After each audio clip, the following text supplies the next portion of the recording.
Dobrý deň priatelia, moje meno je Michal Malík. Už viac ako 10 rokov sa venujem obchodovaniu s Čínou.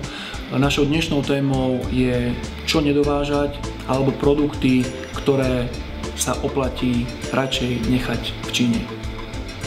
Na to, aby sme si zhrnuli to, čo sa neoplatí dovážať, je veľmi dôležité vedieť, čo sa vlastne dovážať oplatí. To znamená, čo sú produkty, ktoré sú atraktívne pre náš trh a aké sú charakteristiky takého ideálneho produktu.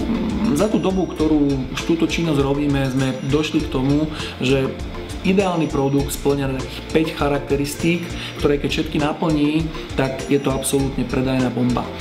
To prvou charakteristikou je určite niečo, čo vám morálne nezostarne. To znamená, typický príklad toho, čo morálne zostarne, povedzme výpočtová technika. Veľakrát sa stane, že kúpite si mobil a zistíte, že kým do 2 mesiacov ten mobil príde, tak už nie je najlepší na trhu a už jeho cena automaticky klesá a nedaj Bože ho dlhšie skladujete a tým pádom ho o rok už vôbec nebudete schopní predať. To znamená, nekupujte niečo, čo vám rýchlo morálne zostarne, pretože sa to nebudete vedieť zbaviť. Druhá vec, ktorá by tento produkt ideálneho charakteru mal obsahovať, je niečo, čo vám fyzicky nezostane. To znamená, nekupujte niečo, čo nemôžete dlhodobo skladovať, pretože skladovaním sa zničí. Nekupujte niečo, čo má obmedzenú spotrebu, pretože nikdy neviete, ako sa vám otočí vaša predajná stratégia a či vôbec budete schopní ten tovar o 2 mesiace, o 3 mesiace predať, pretože povedzme vyjde sezóna a ten tovar bude reálne možné predať až o rok, keď už povedzme nebude mať takú hodnotu, respektíve nebude už vôbec módny. Treťou charakteristikou ideálneho produktu je predávať niečo, čo sa dobre prepravuje. Pri obchodovaní s Čínou sa prepravy jednoducho nevyhnete a musíte ju počítať ako veľmi dôležitú položku do finálneho rozpočtu. Ideálnym príkladom, čo naozaj z Číny nedovážať, je napríklad polystyrén, pretože zistíte, že kontajner polystyrénu vás vyjde viacej ako ten polystyrén, ktorý v tom kontajneri je. Takže nedovážajte polystyrén. Štvrtou veľmi dôležitou charakteristikou je nájsť si produkt, ktorý má minimálnu alebo žiadnu konkurenciu na Slovensku.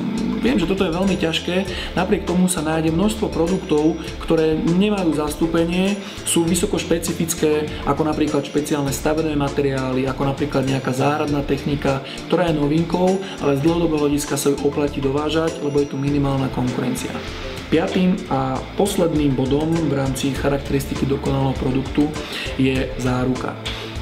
Najväčší problém z dlhodobého hľadiska je vypočítať, koľko vás bude stať to, keď kúpite tovar, ktorý potom budete musieť servisovať. To znamená, ak sa dá, kupujte niečo, na čo je nulová alebo žiadna záruka, ako povedzme táto šálka od kávy, pretože tá, keď sa rozbije, nikto vám nebude požadovať, aby ste tie peniaze naspäť dostali. Za celé obdobie našeho fungovania, keď klientom týchto 5 charakteristík poviem, sa ma všetci pýtajú, čo je ideálny produkt. Čo je niečo, čo naozaj spĺňa všetkých 5 charakteristík. Štandardne to dávam ako hádanku, tak možno sa niekedy z nasledujúcich blogov k tomu vyjadrím, ale z môjho pohľadu existuje jeden jediný produkt, ktorý naozaj všetko spĺňa. Rád vám to na osobnom stretnutí poviem. Poďme si ale povedať to, čo sa dovážať neoplatí a na čo si treba dať veľký pozor.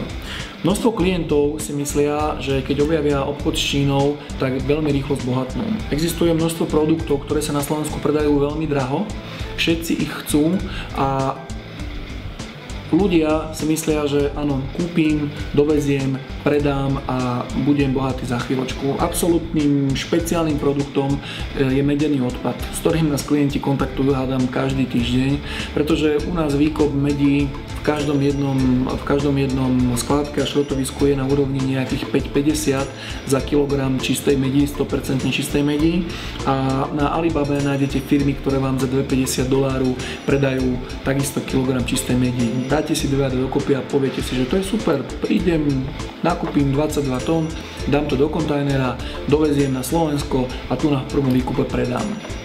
Ono úplne by stačilo, keby ste sa zamysleli nad tým, že Čína je najväčším spracovateľom alebo patrí k jedným najväčším spracovateľom medí na svete práve kvôli tomu, že vyrába elektroniku, do ktorej sa meď používa, že vyrába kabeláž, do ktorej sa často meď používa a je teda logické, že tú meď využíva. To znamená, keď si dáte dve a dve dokopy a trošku nad tým budete premýšľať, prídete na to, že Čína tú meď potrebuje a nie aby tú meď vyvážala a už zďaleka nie je za ceny, ktoré sú vo všeobecnej tabuľke londýnskej burzy na úrovni 1/3. A to najsmutnejšie prekvapenie je, keď vám miesto medi v tom kontajneri prídu železné špruny alebo kamene, tak ako sa to stalo množstvo klientom, ktorí nás kontaktujú a žiadajú nás o pomoc. Takže nie, nedá sa rýchlo zbohatnúť, áno, existujú ideálne produkty, ale treba si na ne zvoliť vhodnú stratégiu, aby ste vedeli, čo je podstatné, čo je dôležité. A preto odporúčanie, kontaktujte nás, porozprávajte sa s nami a hlavne podnikajte s istotou.